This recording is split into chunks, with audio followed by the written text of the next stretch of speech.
কোরবানির ক্ষেত্রে আপনার একটা সহজ হিসাব বলি। ঈদুল আজহার দিন মানে 3 দিন, 10, 11, 12, কোরবানির দিন তার পরের 2 দিন, এই 3 দিনের মধ্যেই যদি কারো কাছে 52.5 বড়ি রূপার সমপরিমাণ টাকা নিত্য প্রয়োজনের অতিরিক্ত থাকে সম্পদ, তাইলে 52.5 বড়ি রূপার দাম হলো 1000 টাকা করে। যদি হয় 1 বড়ি রূপার দাম 52,500, আর যদি 1,500 টাকা হয় তাহলে 78,750 টাকা, হ্যাঁ না 80,000 টাকা মতো প্রায়। তাইলে ধরেন এই 80,000 টাকা পরিমাণ সম্পদ যদি কারো কাছে প্রয়োজন বলতে নিত্য সংসারের খরচ, মৌলিক খরচ ব্যতীত উদ্ধৃত থাকে, ওই 3 দিনে ওই ব্যক্তির উপরে কোরবানি ওয়াজিব।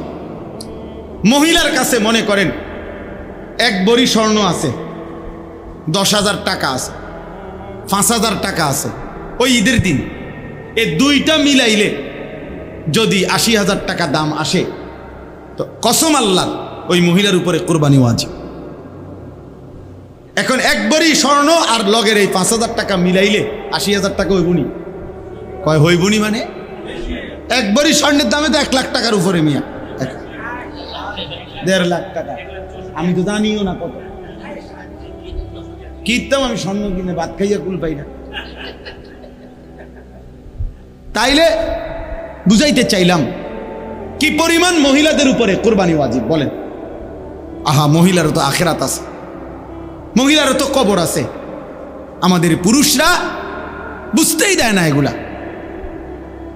বুঝারও সুযোগ দেয় না। না বেড়ি মানুষ ইতান বুঝতা না, ভাত রাইনবা, হুদা গোস্ত রাইনবা, রুটি দি খাইবা, তোমার দায়িত্ব হলো গোস্ত আর রুটি। রুটি আর গোস্ত বেড়িরে লাগাই দিছে কামে, আস্তাগফিরুল্লাহ। এই জন্য বাপ, আমি আরো ভাঙ্গা বললে আরো অনেক সুন্দর মাসআলা আছে, কিন্তু সহজ কথা হইল অগণিত মুসলমানের উপরে আমাদের সমাজে বর্তমানে হজ ফরজ, কোরবানি ওয়াজিব। আপনি মনে করেন ছেলে বিদেশ, তো এবারে প্রত্যেক মাসেই বাপের লাগে টাকা পাঠায়, 1 মাসে 2 মাসে। এখন এই কোরবানিকে সামনে রাইখা 30,000 টাকা পাঠাইছে, 50,000 টাকা পাঠাইছে বাড়িতে। এখন বাপমার নামে কোরবানি হয়েছে, ভালো কথা, বাপমার কোরবানি আদায় হলো, কিন্তু এই ছেলেটার কাছে কি 80,000 টাকা জমা নাই? কথা বলে না কেন? আরে তার কাছে নাই আলাদা ব্যাংকে টাকা, থাকতে পারে, আমরা বুঝি না। হ্যাঁ, তার কাছে আলাদা জমা টাকা আছে, তো তার ব্যাংকে টাকা আছে, তার কাছে উদ্ধৃত টাকা আছে। তাহলে এই ছেলের উপরে কোরবানি ওয়াজিব কিনা? তো তাহলে তার কোরবানিটা যে আদায় করলো না, আমগো বাড়িতে কোরবানি দিছে, তা আমনগো বাড়িতে কোরবানি দিছে না মিয়া, আমনগো বাড়িতে গোস্তের ব্যবস্থা হয়েছে। কথা বলেন না, বুঝেন নাই কথাটা? আপনাদের বাড়িতে কি ব্যবস্থা হয়েছে? গোস্তের ব্যবস্থা হয়েছে, গোস্তের ব্যবস্থা হয়েছে। সে ঢাকা চাকরি করে ছেলেটা, সে বিয়ে করে নাই, কিন্তু তার উপার্জন আছে, বালেক মনে করেন এখনো বিয়েই করে নাই। তাহলে এখন তার তো 80,000 টাকার চাইতে বেশি আছে জমা। এখন সে যে বাড়িতে সংসারে বাপমার কাছে 20,000 টাকা দিছে, তো বাপমার নামে কোরবানি হয়েছে, ভালো কথা, সমস্যা নাই, তুমি বাপমারে দিও, তুমি তো সারা বছরই দাও, তো বাপমারে দিলে তো সওয়াব আছে। কিন্তু তোমার উপরে যে কোরবানি ওয়াজিব হলো সেটা কই? বললে কইবা আমগো বেড হইতেরা, ও মা হেতে তো বিয়েই করছে না, হেতের আবার কি এর কোরবানি? বিয়ের লগে কোরবানির কি? কথা বলেন না কেন? বিয়ের সাথে কোরবানি, তুই বিয়ে করছো না তোমার দোষ, তুমি অন বিয়ে করে লাও, এখন আরো সময় আছে, আজকে মাত্র 12-13 তারিখ, তুমি বিয়ে করো। তাহলে বিবাহের সাথে কোরবানির কোনো বিষয় আছে কি? তাইলে উপার্জনের সাথে বিষয়টা, এটা কিসের সাথে না? সংসার এক লগে, যে আমরা এক লগেই হুজুর একসাথে সংসার, এই জন্য আব্বার নামে, এটা তো কোনো কথা না। আপনার সংসার একসাথে না, ভিন্ন, এইটা তো বিষয় না। যতজনের উপরে ওয়াজিব হইছে প্রত্যেকের কোরবানি ওয়াজিব হইতে হবে, নাই তো কোরবানি আদায় হয় নাই এই ফ্যামিলিতে, বরং এই ফ্যামিলিতে গোস্ত খানার কি হইছে ব্যবস্থা। 3 জনে রোজগার করে, কোরবানি দিছে বাপের নামে শুধু, কেন? ও আমরাই তো হুজুর এক লগেই তো সবার এক চুলা, আমরা এক চুলা এক চুলার ভিত্তিতে নিয়ে কোরবানি ওয়াজিব হয়। কথা বলেন না কেন? তাইলে কোরবানি তো চুলার লগে না, কোরবানি উপার্জনের সাথে, কামাই রোজগারের হিসাবের মধ্যে। এই জন্য দয়া করে আপনাদের কাছে আমি অনুরোধ করলাম, বিষয়টা অত্যন্ত গুরুত্বপূর্ণ। আপনি বুঝতে চান না বলে বা বোঝেন নাই বলে ফেলে দিলে হবে না, হবে না। বরং আমরা প্রত্যেকের উচিত হজ, যাকাত, কোরবানি গুরুত্বের সাথে আদায় করা। আপনার এবার আসেন, আমি এই আয়াতের কথা শেষ করি, তাইলে আমার কথা শেষ। কোরবানি মানে মনে রাখবেন নিছক একটা প্রাণী, যেটা কিতা সাধারণ মামুলি একটা ছাগল জবাই করা, একটা গরু জবাই করা না বাপ। বরং কোরবানি এমন একটি ইবাদত যেটা মাত্র 20 সেকেন্ডে, মাত্র 10 সেকেন্ডে, মিনিটে না, 20 সেকেন্ডে, আমি বুঝার জন্য বলি, কোরবানি এমন একটি ইবাদত যেই ইবাদতের মাধ্যমে বান্দা 20 সেকেন্ডে, 10 সেকেন্ডে মহান আল্লাহ রবের সাথে সম্পর্ক তৈরি হয়, বান্দা আল্লাহর ঘনিষ্ঠ হয়। এত দ্রুত গতিতে বান্দা অন্য আমলের মাধ্যমে আল্লাহর ঘনিষ্ঠ হয় না, কোরবানির মাধ্যমে যত দ্রুত হয়। কিভাবে বুঝলাম? হাদিসের মধ্যে আছে, আল্লাহ নবী সাল্লাল্লাহু আলাইহি ওয়াসাল্লাম বলেন, ওয়া ইন্নাদ দামা লা ইয়াকাউ মিনাল্লাহি বিমাকানিন ক্বাবলা আন ইয়াকা মিনাল আরদ। নবীজি বলেন, কুরবানির দিন, কোরবানির প্রাণী যখন জবাই করা হয়, তখন রক্তের প্রথম ফোঁটা জমিনে পড়বার আগেই, এদিক দিয়ে নিচে যাইবার আগেই আরশ আজিমে মহান আল্লাহ পাকের কাছে পৌঁছে যায়। এখন বলেন, একটা গরুর গলাটা আর মাটি ব্যবধান করব, একা একা 4 আনা, নয়তো 1 বিঘত। কথা বলেন, মানে গলা যেন্দে জবাই করে, এই গলায় আর মাটি, নিচেতে মাটিটা ব্যবধান কি 1 বিঘত? 1 বিঘতে ধরেন 4 আঙ্গুল বা 1 বিঘত, তাহলে 1 বিঘত নিচেই মাটি। তাহলে এখন পুঁজ দিলে রক্ত মাটিতে পড়তে কতক্ষণ লাগবে? 1 মিনিট, কয়েক সেকেন্ড। এই জন্য কইলাম 10 সেকেন্ডই ধরেন, আর ধরে নিলাম আমি 10 সেকেন্ড ধরেন, তো 10 সেকেন্ডে জমিনে পড়বার আগেই আরশ আজিমে পৌঁছে যায়। তাহলে এত দ্রুত গতিতে আল্লাহর নৈকট্য অর্জন করার এর চাইতে উত্তম মাধ্যম আছে কিছু? এই জন্য নবীজি বলছে, ফতিবু বিহা নাফসান, আমার উম্মত খুশি খুশি, খুব প্রফুল্ল চিত্তে কোরবানি দাও, খুশি খুশি কোরবানি দাও, খুশি খুশি, খুশি খুশি কোরবানি দাও, খুশি খুশি কোরবানি দাও। মানে এটারে কি মনে করো না, ঝামেলা মনে করো না, চাপ মনে করো না, পেরেশানি মনে করো না, পেরেশানি মনে করো না, খুশি খুশি কোরবানি দাও। ফতিবু বিহা নাফসান। আল্লাহ নবী সাল্লাল্লাহু আলাইহি সাল্লামকে সাহাবীরা জিজ্ঞেস করছে, ইয়া রাসূলুল্লাহ, কোরবানিটা কি? নবীজি বলছে, সুন্নাতু আবিকুম ইব্রাহিম, তোমাদের পিতা ইব্রাহিমের সুন্নাত। সাহাবীরা জিজ্ঞাসা করছে, ফামা লানা ফিহা ইয়া রাসূলুল্লাহ, এতে আমাদের কি হবে, নেকি কি? নবীজি সাল্লাল্লাহু আলাইহি সাল্লাম বললেন, বিকুল্লি শাআরাতিন হাসানা, প্রত্যেক পশমে পশমে আল্লাহ নেকি দান করবে। তাহলে একটা ছাগলে পশম হয় কয়টা? একটা গরুতে পশম হয় কয়টা? আমনে আজাদ থাকলে আমনে গোনেন, আমনের যদি আর কাম না থাকে আমনে গোনে, আমার আরো বহুত কাম আছে, ঠিক কি না? বলেন না কেন? কে গুনবে? তো আল্লাহ নবী সাল্লাল্লাহু আলাইহি সাল্লাম বলছে, বিকুল্লি শাআরাতিন হাসানা, প্রত্যেক পশমে পশমে আল্লাহ নেকি দান করবে। এই জন্য কুরবানি একটা প্রাণী জবাই না। কিছু মুরতাদ আছে, কিছু নাস্তিক বেঈমান আছে, কিছু মুনাফিক এই বাংলাদেশও আছে, আমরা নিজে পত্রিকায় দেখছি, বিবৃতি দেয় যে এত প্রাণী জবাই না করে এই টাকাগুলো গরিব দুঃখীকে দান করলে ভালো হতো। মানে বেঈমানে মনে করছে এটা শুধু একটা প্রাণী জবাই, মুনাফিকে মনে করছে এটা একটা প্রাণী জবাই। যে না বেটা, এটা প্রাণী জবাই না। এইখানে আল্লাহ তাআলা বলেন, ওয়ায়াযকুরু ইসমাল্লাহি ফি আইয়ামিন মা'লুমাত আলা মা রাযাকাহুম মিন বাহিমাতিল আনআম, চতুষ্পদ হালাল যেই প্রাণীগুলোর উপরে কোরবানির নির্ধারিত 3 দিনে জবাইয়ের মুহূর্তে আমি আল্লাহর নাম, আমার স্মরণ, আল্লাহু আকবার, এটা যে উচ্চারিত হয়, আমার জমিন গোটাটার মধ্যে তাকবীরের আওয়াজ হয়, আমি আল্লাহ এই উদ্দেশ্যেই কোরবানির বিধান দিয়েছি। আমার তাকবীর, আমার আওয়াজ বুলন্দ হয়। কি বুলন্দ হয়? তাকবীরে মুমিনের বিজয়। এই সেদিন শনিবারে আপনারা আশ্চর্য হবেন, এটা সারা পৃথিবী দেখছে আলহামদুলিল্লাহ।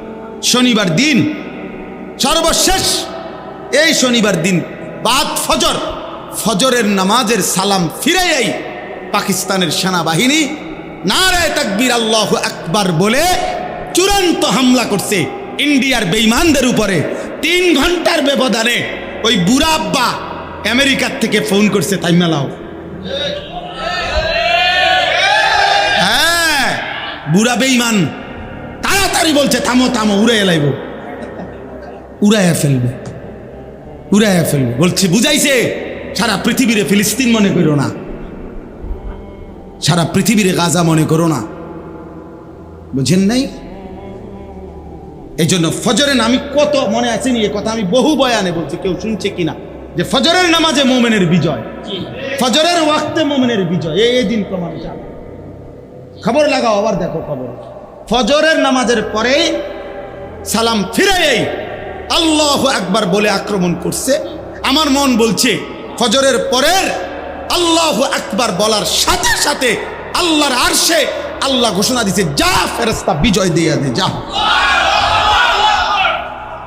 আমার বান্দা তাকবীর দিছে, দে বিজয় দিয়ে দে। ফাল মুগীরাতি সুবহা, কোরআন শরীফ আছে, ওয়াল আদিয়াতি দবহা, ফাল মুরিয়াতি কদহা, ফাল মুগীরাতি সুবহা। আক্রমণের সময় আল্লামা আজিজুল হক রাহমাতুল্লাহ আলাইহি সকাল বেলার আক্রমণ, ফাল মুগীরাতি সুবহা। আল্লাহ কোরআনে বলছে ইমানদার ঘোড়া, মুমিনের ঘোড়া ভোরবেলা আক্রমণ করে আর দুশমনের সমস্ত পরিকল্পনা প্রতিরক্ষা তছনছ করে ভেঙে দেয়। আলহামদুলিল্লাহ, আলহামদুলিল্লাহ। এজন্য যুবক মনে রাখো, আগামীর পৃথিবী ইসলামের পৃথিবী ইনশাআল্লাহ। ফিলিস্তিন আর ইসরায়েল যুদ্ধ, এটা 2 দেশের যুদ্ধ না, ঈমান আর কুফরের যুদ্ধ। পাকিস্তান আর ভারত 2 দেশের যুদ্ধ না, ঈমান আর কুফরের যুদ্ধ। কাশ্মীর আর ভারত 2 দেশের যুদ্ধ না, ঈমান আর কুফরের যুদ্ধ। আরাকান এবং বার্মা 2 অঞ্চলের যুদ্ধ না, ঈমানদার আর বেঈমানের যুদ্ধ এটা। এজন্য ইনশাআল্লাহ মুমিনের বিজয় আসবেই। শুরু হয়েছে, শুরু হয়েছে। আমি তো বলছি গতকালকেও, আমার একটা আইডিয়া হয়েছে যে গত 15 বছরে 16 বছরে ওই জালেমের হুমকি ধমকিতে আমরা ভাবছি ইন্ডিয়ার মনে বহুত কিছু আমগরে এইভাবে বুঝাই আইছে। এখন যখন 2 দিনের আক্রমণে যখন উড়ে গেছে, তখন এটা বুঝ হয়েছে বাংলার সাথে লাগলেও ইন্ডিয়ার বেঈমান পারবে না। ইনশাআল্লাহ, ইনশাআল্লাহ, ইনশাআল্লাহ। দিল্লি না ঢাকা, ঢাকা, ঢাকা। এবার লাগাও, আমরারও আইডিয়া হয়েছে, উড়ে এলাম আমরা ইনশাআল্লাহ, ইনশাআল্লাহ। আমরা বুঝে গেছে একটা আসলে যে কিচ্ছু নাই, হ্যাঁ, ধোকা, ধোকা। ঠিক যখন ভারত পরাজয় স্বীকার করেছে, সেদিন রাতেই ফ্যাসিস্ট নিষিদ্ধ হয়ে গেছে। একই সময় আল্লাহ দেখায় দিছে পৃথিবীবাসীকে, পৃথিবীবাসীকে। এজন্য আগামীর সম্ভাবনা ঈমানের সম্ভাবনা, আগামীর সম্ভাবনা ইনশাআল্লাহ ইসলামের সম্ভাবনা, আগামীর পতাকা কালেমার পতাকা ইনশাআল্লাহ। মুসলমান জিতবে ইনশাআল্লাহ। শুনবেন একদিন ঘুম থেকে উঠা যে ফিলিস্তিন বিজয় হয়ে গেছে। আমি বললাম ইনশাআল্লাহ হবেই হবে, আমি থাকি বা না থাকি হবেই হবে। আমার সন্তানকে বলছি, আব্বা যুদ্ধ করবা তুমি নয় আমি, জীবন দিবা আল্লাহর জন্য, দ্বীনের জন্য, জান বাজি রাখবা। এই জন্য আমাদের যুবক ছেলেরা ফেরা দরকার, প্রিয় ভাই ফিরে আসা দরকার। আল্লাহর দিকে আসো, আল্লাহকে সেজদা দাও, আল্লাহকে বলো মাওলা আগামীর মাহাদির সৈনিক যারা সারা পৃথিবীর বেঈমানের বিরুদ্ধে যুদ্ধ করবে, সেই কাফেলায় আমার নাম তুলে দাও। আমিন আমিন আমিন। কোনো আপোষ না, জিহাদ। কি বলেন? আপোষ না, জিহাদ। আপোষ না, জিহাদ। জিহাদ জিহাদ ইনশাআল্লাহ। ওই আপনার জাতিসংঘ, ইউরোপ আমগো সমাধান কেউ দিবে না, আমাদের সমাধান আল্লাহ দিবে। আমাদের বিজয় দেবে কে? আল্লাহ আছেন। তো এই জন্য বললাম, আল্লাহ নিজে বলছে ওয়ায়াযকুরু ইসমাল্লাহি ফি আইয়ামিন মা'লুমাত আলা মা রাযাকাহুম মিন বাহিমাতিল আনআম। কেন কোরবানি দিলাম? আল্লাহ বলেন, নির্ধারিত এই দিনগুলোতে যেই প্রাণীগুলো জবাই হয়, সেই জবাইয়ের মুহূর্তে আমি আল্লাহর জিকির, আমার নাম, আমার স্মরণ, আমার তাকবীর যে বুলন্দ করে, আমি রব এটা শুনতে চাই। আমার জমিনের সর্বত্র একসাথে আমার নাম উচ্চারিত হবে, আমার কোটি কোটি বান্দা কোরবানি করবে, আর আল্লাহু আকবার বলে উঠবে, আমি রবের আরশে আজিমে এটা পৌঁছবে, আমি গ্রহণ করব, আর আমার বান্দার গুনাহ মাফ করে দেব, এটা আমি চাই। এই জন্য কোরবানি মামুলি না। আপনি এটারে হুদা একটা কি কোরবানি না করতে, না না না না না না, এটা বহুত বড় বিষয়, বহুত বড় বিষয়, বহুত বড় বিষয়। আল্লাহ তাআলা আমাদেরকে গুরুত্বের সাথে প্রত্যেককে কোরবানি করার তৌফিক দান করেন। আল্লাহ তাআলা বলেন, ওয়াআদ্দিন ফিন নাস বিল হজ ইয়াতুকা রিজালান ওয়া আলা কুল্লি দামিরিন ইয়াতিনা মিন কুল্লি ফাজ্জিন আমিক। আল্লাহ বলছে, হে আমার নবী ইব্রাহিম, আমার ঘর কাবা তোমার দ্বারা বানিয়েছি, সারা পৃথিবীর মুমিনদেরকে তুমি ডাকো, আমার বান্দাদেরকে ডাকো, ওরা যেন আমার ঘরে হজ করতে আসে। আল্লাহর নবী ইব্রাহিম বলছে, মাওলা সারা পৃথিবীর মানুষকে আমি একসাথে কিভাবে ডাকবো? তাফসীরের মধ্যে আছে, আল্লাহ বলছে, নাদি ওয়া আলাইয়াল বালাগ, তুমি ডাকো, পৌঁছাবো আমি। তুমি ডাক দাও, তোমার আওয়াজ এদ্দুর হয়েছে এদ্দুর দাও, বাকিটা আমি সর্বত্র পৌঁছায় দাও।